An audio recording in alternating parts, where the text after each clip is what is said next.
झीर विवाहित जीवन रे झीर मार हस्तक्षेप करने केते दूर ठीक। कहानीटी अत्यंत मर्मस्पर्शी। नव विवाहिता बोहू रीचा को शाशुघर आसबार 2 मास मध्य पूरी नथिला, किंतु कौन पाई केजाणी ता मुहरे से चमक कि खुशी नथिला। जना नहीं एमिति की चिंता ताकू खुशी रे बंचिबाकू देउ नथिला। सासुमा अनेक थर ताकू पचारिबाकू चेष्टा करिसंती, किंतु रीचा सेमिति किछि नाई कहि कि कथा को सब बेले एड़े दिए। सासु सुमित्रा एहा भाबी कि चुप हे जाउथिले जे बोधे नुआ घर परिवेश रे नुआ बहु को एडजस्ट करिबारे असुविधा हेउछि, सेथिपई बहु चुप चुप रहुछि। किछि कथा नहीं, टिके समय तो लागिबो नुआ घर नुआ लोकंक सह एडजस्ट करिबारे। दिने रीचार सान भाई कौनसी खबर न देई घरे आसिकी पहुंचिला और रीचा को घर को नहीं जिबा पई कहिला। सुमित्रा देवी मध्य मना कलेनी। रीचा को ता भाई सह तांको घर को जिबा को देले। पुओ घर को फेरिबा परे सुमित्रा देवी पुओ को पचारिले, पुओ सत कहिलु बहु सबु बेले कौन पाई चुप चुप रहुची, जेमिति ता मन रे कोनोसी कथा को नै कि मन भल नाही, किछि हेइछि कि? आशीष कहिला, नाई तो माँ मते तो लागुनी सेमिति किछि कथा थिबो, से तो ठीक अछि। ताहले मोर ही भूल धारणा हेइथिबो, छाड़ से कथा। ना रे पुओ, से कथा कौन कि रीचा को मु सबु बेले दुखी और गुमसुम रहुथिबार देखुची, सेथिपई बोधे मोर भाबिबारे किछि भूल हेइ जाइथिबो। तथापि तू थरे ताको पचारि कि देखे, हुए तो से ता मन कथा मते कहि पारु नथिबो और तते कहि पारे। आशीष सेठु कहिला, ठीक अछि माँ, रीचा घर को फेरु मु पचारिबी। ता पर दिन संजरे आशीष ऑफिस रु फेरिबा परे देखिला माँ मन दुख करिकी सोफा उपरे बसीची। आशीष पचारिला, माँ कौन हेइची? तू एमिति मन दुखरे कौन पाई बसीचु? सुमित्रा देवी पुओ को चाहिकी कहले, आशीष काली संडे अछि, तू फ्री थिबु, तू गोटे काम करे, तो रूम रो सबु जिनिस तू मो रूम को शिफ्ट करि दे, आउ मु तो रूम को शिफ्ट हे जिबी। आशीष आश्चर्य हेइकी पचारिला, माँ हठात एमिति रूम शिफ्ट रो चिंता तो मन को केमिति आसिला? असुविधा कौन अछि? सुमित्रा कहले, ना रे पुओ, असुविधा कौन हेबो, मु तो एकुटिया लोक, एते बड़ रूम मोर कौन हेबो, तू सेई रूमटा व्यवहार करे। आशीष कहला, आलो माँ तू कौन पाई व्यस्त हेउचु कहलु, सब तो ठीक चलीची, पुणी रूम चेंज कौन पाई, तू आराम से रह। एमिति रे रीचा नाही, से आसिले कौन भाबिबो कहलु, आउ लोक रीचा विषय कौन भाबिबे कहिबे। देख नुआ बहु घरे पाद देउ देउ सासु को ता रूम रु बाहर करदेला। एमिति आशीष हसी हसी की कहला। से दिन सुमित्रा देवी आशीष को किछि न कही चुप रहिले, किंतु ता पर दिन बाध्य करिके रूम शिफ्ट करदेले। तापरे आशीष को कहिले, पुअरे गोटे काम कर, तो ससुर घरु आसीथिबा सोफाटा ड्राइंग रूम को नेकी तो रूम रे पकई दे। आशीष विरक्त होइकी कहला, माँ तो मुंडरे कौन चलीची, सोफाटा पड़ीची, किए केतेबेले आसिले बसुचंती, रूम को कौन पाई नेबी, आमर पुराना सोफा तो अच्छी, सेथिरे जे आसीबो बसीबो। माँ नुआ सोफा एठी थाओ। ना ना तू नेलु, बोहूर नुआ सोफा बोहू रूम रे रखिदे, भल देखा जीवो। आशीष टिके चुप रही कहला, माँ तते कौन किए कौन कहिची कि? माँ टिके हड़ पड़े कि कहले, ना ना किए किछि कहिनी, तू नेलु सोफा तो रूम रे रखे। सोफा मध्य रूम को नहीं रखिदेला। ता पर दिन रीचा घर को फेरिला। ତା ପରଦିନ ରିଚା ଘରକୁ ଫେରିଲା। ଆଶିଷ ଆଶ୍ଚର୍ଯ୍ୟ ହେଲା, କାରଣ ରିଚାର ଏବେ ଆସିବାକୁ ଇଚ୍ଛା ନଥିଲା। ଆଉ କିଛି ଦିନ ସେ ସେଠି ରହିବାକୁ ଚାହୁଁଥିଲା, କିନ୍ତୁ ଏମିତି ହଠାତ୍ ପଳାଇ ଆସିଲା। ଆଶିଷ ଲକ୍ଷ୍ୟ କରୁଥିଲା ଯେମିତି ମା ଆଉ ରିଚା ଭିତରେ କିଛି କଥା ଥିଲା। ରିଚା ମା ସାଙ୍ଗେ ବେଶୀ କଥାବାର୍ତ୍ତା କରୁନଥିଲା। ଏହାର କିଛି ଦିନ ପରେ ରିଚା ପୁଣି ଥରେ ବାପ ଘରକୁ ଗଲା। ସେଦିନ ଅଫିସରୁ ଫେରିକି ଆସିଲା ପରେ ଆଶିଷ ଦେଖିଲା ମା ସେମିତି ଚୁପଚାପ ମନ ଦୁଃଖରେ ବସିଛି। କାରଣ ପଚାରିବାରୁ କହିଲା, ତୁ ମୋ ପୂଜା ଘର ମୋ ରୁମକୁ ନେଇ ଆସେ। କିନ୍ତୁ କ'ଣ ପାଇଁ ମା?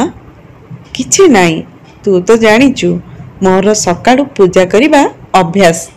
ଅଯଥାରେ ମୋ ପାଇଁ ତମେମାନେ ଡିଷ୍ଟର୍ବ ହେଉଛ। ମା, ତତେ କିଏ କହିଲା ଆମେ ଡିଷ୍ଟର୍ବ ହେଉଛୁ ବୋଲି? ଆରେ କିଏ କ'ଣ କହିବ? ମୁଁ କ'ଣ ବୁଝୁନି? ତୁ ପୂଜା ଘର ନେଇ ଆସ ବାସ୍। ଆଶିଷ କିଛି କହିବା ପୂର୍ବରୁ ମା ରୋଷେଇ ଘରକୁ ତା ପାଇଁ ଚା ବନେଇବାକୁ ପଳେଇଲେ। ଏକଥା କିନ୍ତୁ ଆଶିଷକୁ ବଡ଼ ଅଜୀବ ଲାଗୁଥିଲା। ମା ଏମିତି କ'ଣ ପାଇଁ କରୁଛି? କିଛି କଥା ତ ନିଶ୍ଚୟ ଅଛି। ମା କିନ୍ତୁ କିଛି କହୁନି, ଲୁଚଉଛି। ଆଶିଷ ସେଠି ପଡ଼ିଥିବା ମାର ଫୋନକୁ ଉଠେଇକି ଦେଖିଲା। ସେଥିରେ ରିଚାର ମାଙ୍କ ଫୋନ ରିସିଭ୍ କଲ୍ ଥିଲା। ଏବେ ତ ଆଶିଷ ଆହୁରି ବେଶୀ ସନ୍ଦେହରେ ପଡ଼ିଗଲା। ଅନୁଭବ କରୁଥିଲା କିଛି ତ ଗଡ଼ବଡ଼ ନିଶ୍ଚିନ୍ତ ଅଛି। ଆଶିଷ ମାକୁ ପୁଣି ଥରେ ପଚାରିଲା, କିନ୍ତୁ ସେ କିଛି କହିଲେନି। କେବଳ ଗୋଟେ ଜିଦ୍, ମୋ ପୂଜା ଘର ମୋ ରୁମକୁ ନେଇ ଆସେ। ଶେଷରେ ସେୟା ହେଲା। କିନ୍ତୁ ତା ପରଦିନ ଅଫିସରୁ ଫେରିକି ଦେଖିଲା ଏକା କଥା, ରିଚା ଘରକୁ ଫେରି ଆସିଛି। କଥା କ'ଣ? ମା ତ କିଛି କହୁନି। ସେ ରିଚାକୁ ଏ ବିଷୟରେ ପଚାରିଲା ତ ରିଚା କହିଲା, ମୁଁ କ'ଣ କରିବି, ମାଙ୍କର ଯାହା ଇଚ୍ଛା। ଆଶିଷ ଆଉ କିଛି ନ କହିକି ଚୁପ୍ ରହିଲା। କିନ୍ତୁ ଏହାର କିଛି ଦିନ ପରେ ଆଶିଷର ସନ୍ଦେହ ସତ ହେଲା, ଯେତେବେଳେ ରିଚା ପୁଣି ଥରେ ତା ଘରକୁ ଗଲା। ମା କହିଲା, ଶୁଣ ଆଶିଷ, ତୁ ରିଚା ଆଣିଥିବା ଟିଭିକୁ ତା ରୁମ୍ରେ ଲଗେଇ ଦେ। ଆଶିଷ କିନ୍ତୁ ଏଥର ରାଗିଗଲା। ଇଏ କ'ଣ ମା, କ'ଣ ପାଗଳାମି ଚାଲିଛି ତୋର? ଯେତେବେଳେ ରିଚା ବାପ ଘରକୁ ଯାଉଛି ତୋର ଏମିତି କଥାବାର୍ତ୍ତା କରିବା ଆରମ୍ଭ ହେଇଯାଉଛି।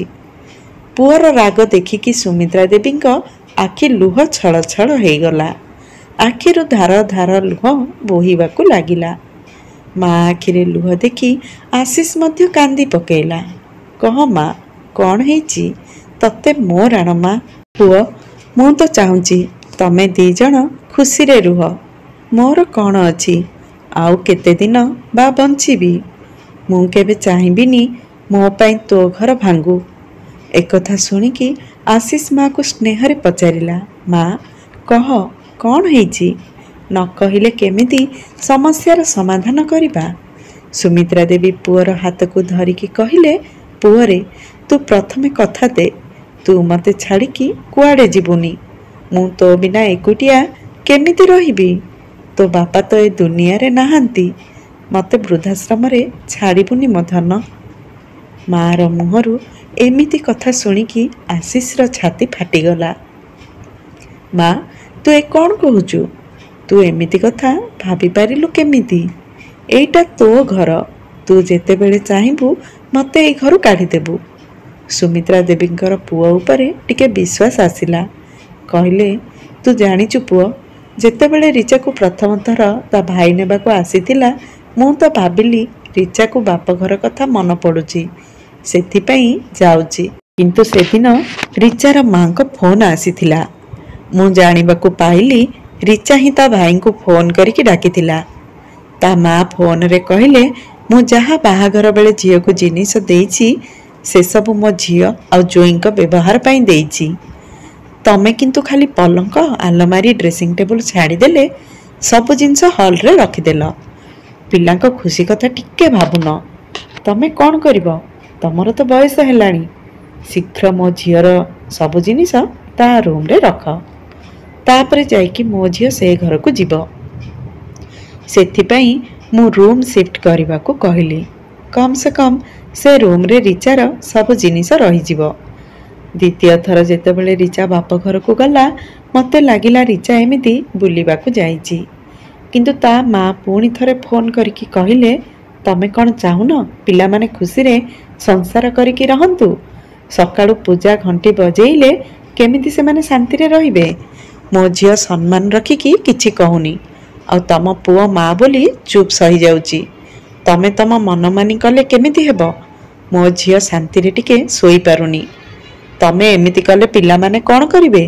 ମୁଁ ଭାବିଲି ତୁ ମଧ୍ୟ ମୋ ଉପରେ ବିରକ୍ତ ହେଉଛୁ, କିନ୍ତୁ ମୁଁ ତ 8ଟାରେ ପୂଜା କରେ, ସେଥିପାଇଁ ତମେମାନେ ରାଗୁଥିବ ଏକଥା ଜାଣିପାରିଲିନି।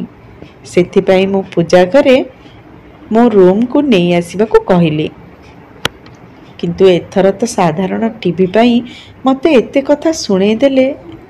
ଏତିକି କହିକି ସେ କୋହ ସମ୍ଭାଳି ପାରିଲେନି। ଆଖିରୁ ଲୁହ ବୋହି ଚାଲିଥିଲା। ଆଶିଷ ମାଆକୁ ପାଣି ଗ୍ଲାସଟେ ପିଇବାକୁ ଦେଲା। ମାଆକୁ ଚୁପ୍ କରେଇକି ପଚାରିଲା, ତାପରେ କ'ଣ ହେଲା କହ ମା? ମୁଁ ଜାଣିବାକୁ ଚାହୁଁଛି। ଜଣେ କେତେ ତଳକୁ ଖସିପାରେ। ସେ ମୋତେ କହିଲେ, ସମୁଦୁଣୀ, ଟିଭି ମୁଁ ମୋ ଝିଅ ରୁମ୍ରେ ଲଗେଇବାକୁ ଦେଇଥିଲି, କିନ୍ତୁ ତମେ ହଲ୍ରେ ଲଗେଇଦେଲ। ମୋ ଝିଅ ଜ୍ୱାଇଁ ତାର କିଛି ଫାଇଦା ଉଠେଇ ପାରୁନାହାନ୍ତି। ମୁଁ କହିଲି, ସମୁଦୁଣୀ, ମୋର ଟିଭି କ'ଣ ହେବ? ସେମାନେ ନିଜ ଇଚ୍ଛାରେ ହଲ୍ରେ ଲଗେଇଛନ୍ତି। ଆଚ୍ଛା, ତାହେଲେ ମୋ ଝିଅ କ'ଣ ମିଛ କହୁଛି? ଶୁଣ ସମୁଦୁଣୀ, ବୟସ ହେଲାଣି, ସୁଧୁରି ଯାଅ, ନହେଲେ ପୁଅ ବୋହୂ ବିରକ୍ତ ହେଇକି ଘରୁ କାଢ଼ିଦେବେ, ନହେଲେ ବୃଦ୍ଧାଶ୍ରମରେ ଛାଡ଼ି ଆସିବେ। ଭୁଲ ତମେ କରିବ, ଆଉ ମୋ ଝିଅ ବେକାରେ ବଦନାମ ହେବ। ଏବେ ତୁ କହ ପୁଅ, ମୁଁ ତତେ କେତେଥର କହିଛି ପୁଅ ଟିଭିଟା ତୋ ରୁମ୍ରେ ଲଗା। ତୁ କିଛି ଶୁଣିଲୁନି। ମୁଁ କ'ଣ କରିଥାନ୍ତି କହ? ଏବେ ଯେତେବେଳେ ରିଚା ତା ବାପ ଘରକୁ ଯାଉଛି, ତା ମା ଫୋନ୍ କଲେ ମୋତେ ବହୁତ ଡର ଲାଗୁଛି। ତୋ ବାପା ଚାଲିଗଲା ପରେ ମୁଁ ବହୁତ ଦୁଃଖ କଷ୍ଟ ସହି ତତେ ବଡ଼ କରିଛି। ତୋ ବିନା ମୋର କେହି ନାହିଁ। ତୁ ଯଦି ମୋତେ ଛାଡ଼ିଦେବୁ ମୁଁ କେମିତି ବଞ୍ଚିବି? ମା ପୁଅ ଦୁହେଁ ବହୁତ କାନ୍ଦିଲେ। ଆଶିଷ କହିଲା, ମା, ତୋର ମୋ ଉପରେ ବିଶ୍ୱାସ ନଥିଲା ନା? ନିଜେ ନିଜେ ଏତେ କଥା ସହିଲୁ, କିଛି ଜଣେଇଲୁନି।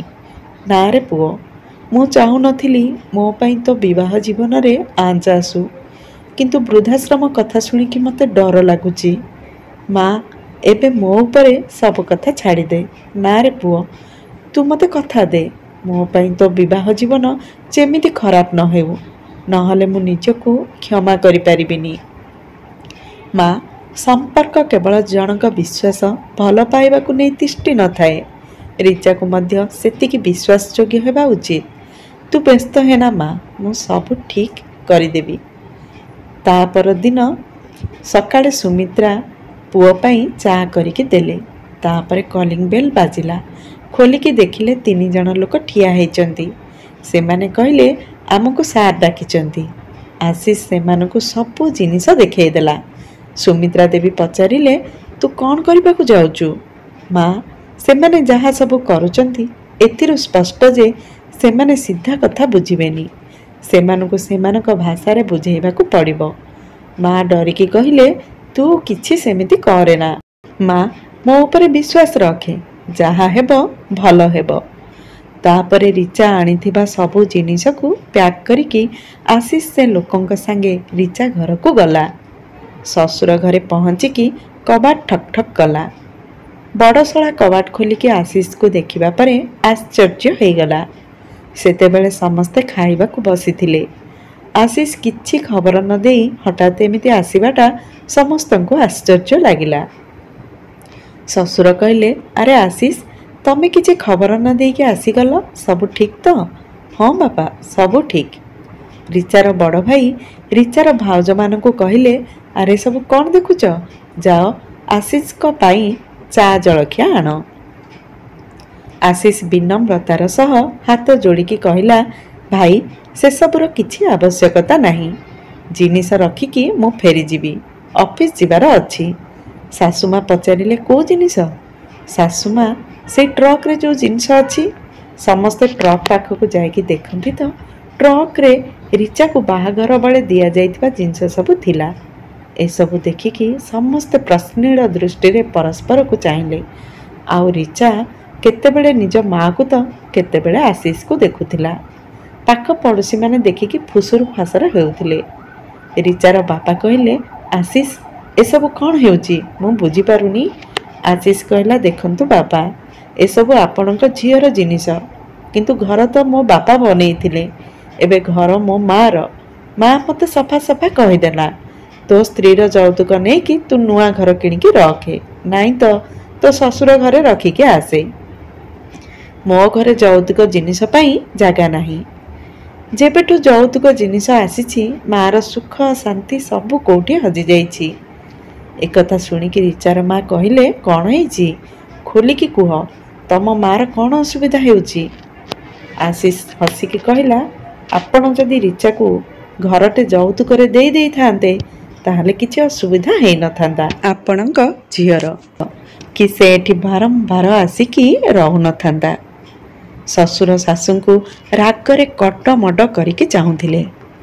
बोहू माने मध्य सासु को आश्चर्य हेकी चाहिकी रहिथिले। सासुमा चुप रहिबाकू उचित मने कले। से बुझी सारिथिले जे आशीष सब कथा जानी सारिचंती, आउ समुद्री मध्य टिके शक्त हो जाइचंती। किंतु सेतिकी बेले रिचा रागिकी कहला, तमको कौन मो बापा माँ का सम्मानर कौनसी चिंता नहीं? जिनिस एमिति एठिकी नहीं आसिकी समस्तंक सामनारे तमाशा करुच। शांति बसिकी तो एक कथार समाधान करा जाय परिथांता। आशीष कहला, सतरे शांति बसिकी समस्यार समाधान करा जाय पारे, मते तो से विषय रे जणा नथिला। तमे तो केबे निज समस्या मते कहिन, जेते बेले जहा मनरे आसिला आसिकी तम माँ को कहिच।